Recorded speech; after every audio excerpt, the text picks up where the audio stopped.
बिस्मिल्लाहिर्रहमानिर्रहीम, अस्सलाम वालेकुम। मैं फैज़ान रिजवी हूँ और मेरे साथ ईसा नकवी साहब मौजूद हैं। ऑफिस आए हुए थे प्रोग्राम में, स्टूडियो से बाहर निकले हैं तो मैंने कहा हमारी गपशप नहीं हुई ड्यूरिंग रशिया यूक्रेन क्राइसिस, तो आज बात कर लेते हैं। इस वक्त की मैं आपको सिचुएशन बता दूं कि रशिया और यूक्रेन के दरमियान कीव जो कैपिटल है यूक्रेन का, वहाँ पर अभी तक गुज़िश्ता रात से लड़ाई जारी है और अभी तक रशिया जो है वो कीव का कंट्रोल हासिल करने में कामयाब नहीं हुआ। खैर, चंद घंटों का गेम है। नकवी साहब से जानेंगे। नकवी साहब, ये बताइए कि कीव का कंट्रोल हासिल करने के बाद पुतिन रुक जाएंगे? इस वक्त पूरी दुनिया के जहन में जो सबसे बड़ा सवाल है वो ये कि इस वक्त सदर व्लादिमीर पुतिन के दिमाग में क्या चल रहा है, बिल्कुल उन्होंने करना क्या, और उसके हवाले से कुछ थ्योरियां चल रही हैं, वो मैं आपको बताता हूँ। और उसमें कुछ है बहुत ही खौफनाक और ख़तरनाक, क्योंकि इस वक्त सारा मामला है कि अगर ये कॉन्फ्लिक्ट यूक्रेन के बॉर्डर्स के अंदर रहती है तो ये कंट्रोलेबल है और इसका इम्पैक्ट जो है वो बियरेबल है। हालांकि इसमें मुश्किलात बहुत हैं।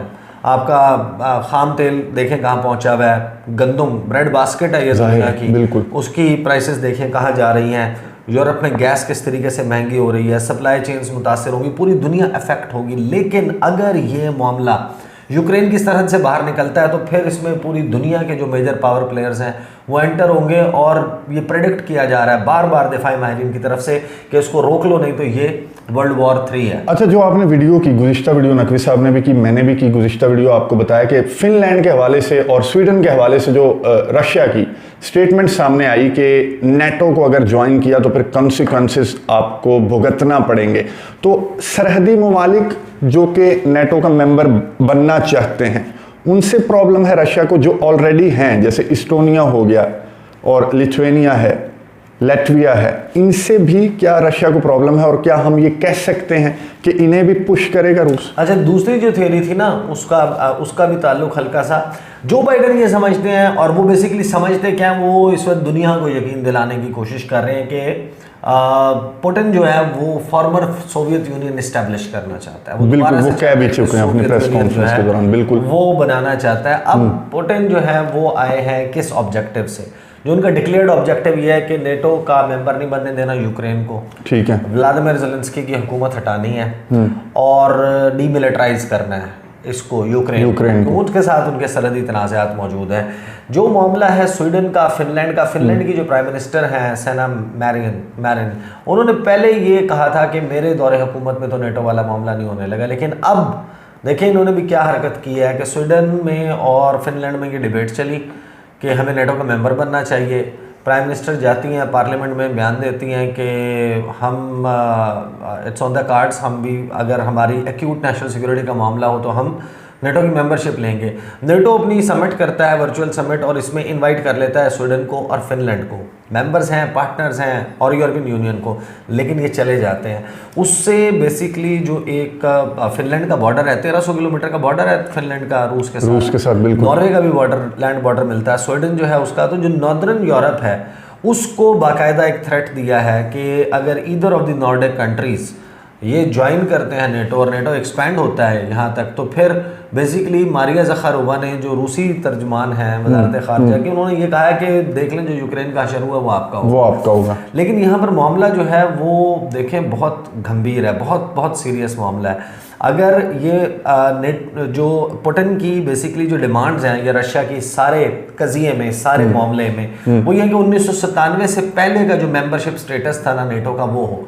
1997 के बाद जो ममालिक आए, जो 2004 की एक्सपेंशन है, 2004 की एस्टोनिया 2004 की है, फिर 2008 में इन्होंने इन प्रिंसिपल एग्री कर लिया कि जॉर्जिया को और यूक्रेन को मेंबरशिप देनी है। वो एक्चुअलाइज नहीं हुई, लेकिन पुतिन ने हर सूरत में वो अंडू करनी है। लेकिन अब जो थ्योरियां तो इतनी ज़्यादा फ्लोट कर रही हैं, ये जो बात है कि फिलहाल हम यही कह सकते हैं कि पुतिन ये चाहता है कि नई मेंबरशिप कोई ना हो और 97 से पहले वाली पोजीशन में आ जाए। और वो इसके लिए चाहते हैं भी लीगली बाइंडिंग रिटन अश्योरेंसेस चाहते हैं। अच्छा, ये खबरें भी चल रही हैं इस वक्त वेस्ट में भी, और नेटो के चीफ ने भी कहा कि इस वक्त जो व्लादिमीर पुतिन है उनका सबसे बड़ा टारगेट है व्लादिमीर ज़ेलेंस्की। क्या ये दुरुस्त है और इसकी वजह क्या है? देखिए, पुतिन जो है और रशिया जो है उसका मौक़िफ़ ये है कि जो 2014 का अनरेस्ट क्रिएट कराया गया यूक्रेन में, जो हुकूमत का तख्ता उल्टा गया, ठीक है, उन्होंने कहा ये कू था बैक्ड बाय वेस्टर्न कैपिटल्स। कि अमेरिका और उसके इत्तेहादी CIA ने बेसिकली एक ऐसी हुकूमत का खात्मा किया यूक्रेन में जो कि रूस की तरफ एक अच्छा मौक़िफ़ रखती थी, सॉफ्ट कॉर्नर रखती थी या प्रो रशियन थी। उस हुकूमत को हटाने इसके उनका मतलब ये है कि अब ये जो ज़ेलेंस्की हैं और अभी रिसेंटली बने हैं बड़े यंग, और मेरा ख्याल है कि जो यूक्रेन की हिस्ट्री है उसमें यंगेस्ट प्रेसिडेंट अदाकार थे ये पहले। हाँ, और इनका जो बेसिकली ट्रैक रिकॉर्ड है ये बड़े पॉपुलर भी हैं। 70 आप देखें उनकी तस्वीरें, 70+ है वो गुफ्तगू भी पूरा वो उसको उसमें अदाकारी एक्ट करके दिखा रहे हैं। तो वोलोदिमीर ज़ेलेंस्की जो है वो अगर इस कॉन्फ्लिक्ट को आप बड़ा ठंडे दिल से साइड के ऊपर देखें ना होके, तो इसमें 3 मेजर कैरेक्टर्स हैं जिनकी वजह से ये हुआ है।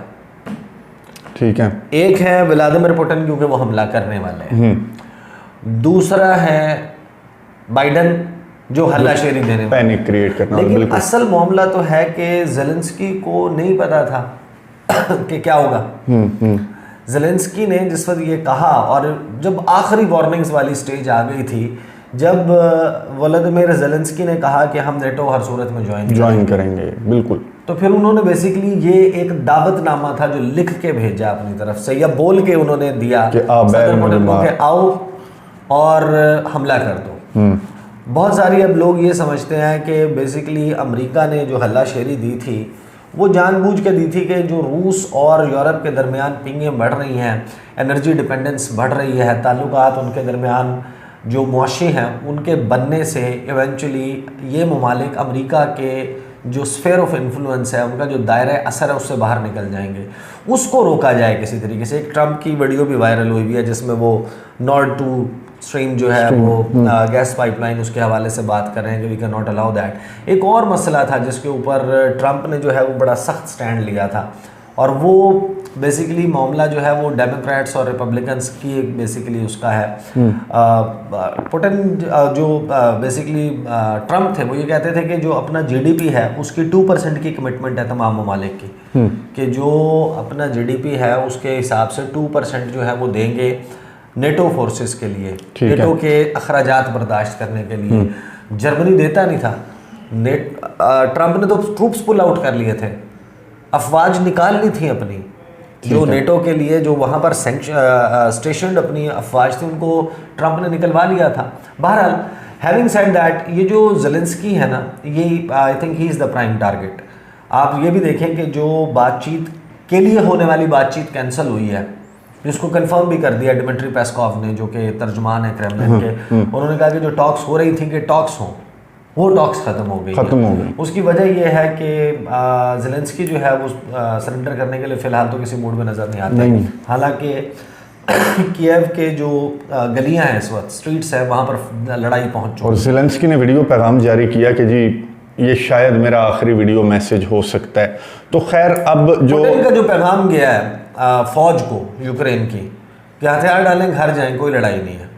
उन्होंने कहा मामलात अपने हाथ में लें, इसको घर पे साइड करें, बैठ कर बात करते हैं, मिन्स्क में बैठ जाते हैं, कहीं और बैठ जाते हैं। अच्छा, मैं ये हैरान हो रहा था कि ज़ेलेंस्की का सॉफ्टवेयर अपडेट नहीं हुआ, उसने नेटो का बिहेवियर देख लिया कि कोई इनकार है, straightforward, big straight no. अब सॉफ्टवेयर अपडेट होता तो गुज़िश्ता रात जो ऑफर की थी पुतिन ने, तो वो उस पर यस कह देते। आई थिंक वो बेसिकली जो इंसानी नेचर है ना, साइकी है, मुख्तलिफ तरीके से लोग रिएक्ट करते हैं, एक्ट करते हैं। अमरुल्लाह साले भी एक वक्त तक नारा लगाते रहते हैं ना। अच्छा, एक मुझे याद आ गया, अमेरिका कह रहा है कि जी हमारी जीत हुई, कि मैं यहीं पे मरूंगा, मैं जाऊंगा नहीं। चले वो भी गए थे। इशू ये है कि ज़ेलेंस्की जो है वो शायद पॉइंट ऑफ नो रिटर्न में, और वो हर्ट बहुत है। उनकी जो जुमेरात और जुमे की दरमियानी रात की स्पीच है, अगर आप उसको थोड़ा सा रुक के देखें और उनके चेहरे में और उनके आंखों की नमनाकी को देखें तो आपको अंदाज़ा होता है। वो कहते हैं कि मैं इनसे सबसे पूछता हूँ, ये मुझे कहते थे हम तुम्हारे साथ हैं। मैंने आज उनसे बात की, तमाम 27 लीडर से मैंने बात की। मैंने उन्हें कहा कि क्या तुम हमारे साथ हो? उन्होंने कहा कि हम साथ हैं, लेकिन वो डरे हुए हैं, वो मुझे मेंबरशिप नहीं दे रहे नेटो की। तो ज़ेलेंस्की जो है वो, उसको ये भी अंदाज़ा है ना कि उसने he is part of the वो कि जिसने इम्पोज करवाई है ये लड़ाई, यानी इसके साथ कोई नहीं है यूक्रेन के, उसे ये अंदाज़ा हो गया। लेकिन क्या रशिया के साथ कोई है? आज अमेरिका की स्टेटमेंट सामने आई यूनाइटेड नेशन सिक्योरिटी काउंसिल के इजलास की वोटिंग के बाद कि ये हमारी जीत है। देखिए जीत वो इसको बेशक अपने तौर पे करार दें, लेकिन अमेरिका का हदफ क्या था उससे पता चलता है कि आप जीते हैं या नहीं। अमेरिका का टारगेट ये था कि हम एक ड्राफ्ट करके रेजोल्यूशन लेकर आएंगे, ठीक है, 15 ममालिक उस पर वोट करेंगे, रूस ने उसको वीटो करना है। उनको पता था कि रूस ने वीटो करना है, वो पास तो नहीं होगी। उनको ये भी पता था कि चीन ने एब्सटेन करना है, एब्सटेन की कोशिश ये कर रहे थे कि वो चीन से भी वोट करना। मैं व्यूअर्स को बता दूं कि चीन, भारत और यूएई इन्होंने एब्सटेन किया है और रशिया ने वीटो किया है। खैर, तो ये जो बेसिकली सारा मामला था उसमें अमेरिका कहाँ तक गया, इस करारदाद में उन्होंने कंडेम का लफ्ज चेंज किया। 2-2.5 घंटे लेट इजलास शुरू हुआ है और उस दौरान अमेरिका ने 3 मरतबा अपना ड्राफ्ट चेंज किया। पहले उन्होंने उसमें से कंडेम का लफ्ज निकाल के मुजम्मत का लफ्ज निकाल के डिप्लोर का लफ्ज डाला। फिर उन्होंने चैप्टर 7 यूएन चार्टर का उसका जो तज़किरा था वो निकाला, जिसमें पाबंदियों की बात होती है, जिसमें एक्शन की बात होती है। उसका तज़किरा निकाला, प्रेसिडेंट का नाम निकाला, प्रेसिडेंट का रेफरेंस, पुतिन का रेफरेंस उस करारदाद से निकाला। इससे सॉफ्ट किया गया। उसके बावजूद इंडिया, जिसके ऊपर अमेरिका अपना तमाम, यानी कि इंडिया वो घोड़ा है जिस पे अमेरिका ने शर्त लगाई हुई है कि इंडो पैसिफिक रीजन में चीन के खिलाफ सबसे बड़ा जो हमारा बुल वॉक है, जो हमारा सबसे बड़ी वॉल है, वो होगा इंडिया। इंडिया उनके साथ नहीं खड़ा हुआ। इंडिया ने एब्सटेन किया और एब्सटेंशन जो पहले की थी वो अमेरिका के फेवर में गई और जो अब एब्सटेन किया है वो गया है रूस के फेवर में। तो ये बेसिकली जो है वो मुझे तो नहीं लगता कि इसको आप ये कह सकते हैं कि ये अमेरिका की जीत है, क्योंकि वो जो चाहते थे कि रूस तनहा नज़र आए, आइसोलेटेड नज़र आए। रूस को 3 लोगों की एब्सटेंशन का मतलब ये है जिन्होंने अगर अपना हक़ राय दही इस्तेमाल नहीं किया कि वो इनडिसाइसिव है। और दुनिया के इस वक्त बहुत सारे ममालिक, अगर आप पूरी गिनती शुरू कर देंगे तो मेरा ख्याल है मेजॉरिटी जो है 193 में से गालिबन 80-81 ममालिक हैं जो कि फेवर में हैं अमेरिका और उसके इत्तेहादियों के। और कुछ ममालिक हैं जिनमें सीरिया शामिल है, बेलारूस शामिल है, चीन शामिल है, ईरान शामिल है। अभी तक यानी कि जो बहुत उससे, और जो सेंट्रल एशियन बहुत ज़्यादा असर और रसूख जिनके ऊपर रूस रखता है, वो ममालिक हैं जो रूस के साथ हैं, बाकी न्यूट्रल हैं। बाकी ममालिक न्यूट्रल हैं। तो ये जाहिर है कि ये ऑड्स हैं जो डेवलप होते हैं। लेकिन एक इस कॉन्फ्लिक्ट का मैं आपको बताऊं, ये कॉन्फ्लिक्ट तो जाहिर है कि ओवर हो जाएगी, लेकिन इस कॉन्फ्लिक्ट में वो लाइंस, एक नया वर्ल्ड मैप ड्रॉ हो जाएगा। कौन कहाँ खड़ा है, कौन सा मुल्क किसके साथ खड़ा है, पाकिस्तान कहाँ खड़ा है इस दौरे के बाद। पाकिस्तान अफसोस का इजहार किया, अफसोस का इजहार नहीं करना बनता था और पाकिस्तान का पोजीशन लेना बनता ही नहीं। पोजीशन नहीं, बिल्कुल बिल्कुल ठीक मौक़िफ़ है। इस वक्त जो है वो मेरी राय में यही है कि आपको पोजीशन नहीं लेनी चाहिए। आपका इस क्राइसिस से, इस कॉन्फ्लिक्ट से बराह रास्त ताल्लुक़ नहीं है। आप इनडायरेक्टली अफेक्ट ज़रूर हो रहे हैं, बुरे तरीके से होंगे, आप एक स्ट्रगलिंग इकॉनमी है। लेकिन यूक्रेन और रशिया के दरमियान जो कॉन्फ्लिक्ट है उस पर पाकिस्तान को ना अमरीकियों की ना रूस की साइड लेनी चाहिए, पाकिस्तान को न्यूट्रल रहना चाहिए। बहुत शुक्रिया नकवी साहब की गुफ्तगू आपने सुनी। इस वक्त जो लड़ाई जारी है कीव में, पुतिन का जो प्लान है वो ये है कि ज़ेलेंस्की को कुर्सी से उतारना है, यूक्रेन को डीमिलिटराइज करना है और दैट्स इट। अब आने वाले चंद घंटे बताएंगे कि क्या रशिया, व्लादिमीर पुतिन यहाँ पर रुक कर बस करते हैं या फिर मज़ीद आगे बढ़ेंगे। इस मामले पर नज़र रखेंगे। नकवी साहब बहुत शुक्रिया। अगली वीडियो तक के लिए इजाज़त दीजिए।